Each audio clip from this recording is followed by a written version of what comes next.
Kota ini untuk 2016-2021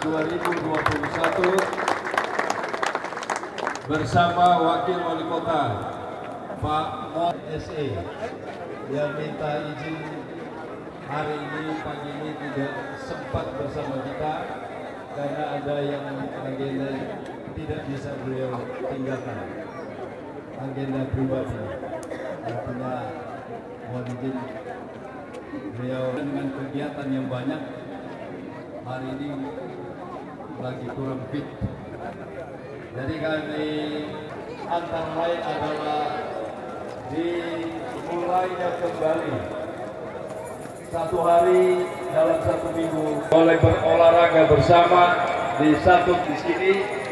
Maka selaku Wali Kota Manado, izinkan saya menyampaikan terima kasih kepada Kapolda Sulawesi Utara, Dirlantas dan jajaran Pak Kapolres telah mendesain dan akhirnya kita luncurkan salah satu program 100 hari kerja ini.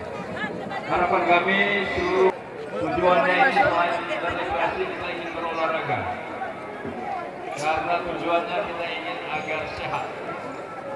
Sehat memang bukan segala, kita ingin siapkan ruang ini mendukung kota kita, warganya makin hari tentunya makin sadar akan saya sampaikan pada kesempatan ini bahwa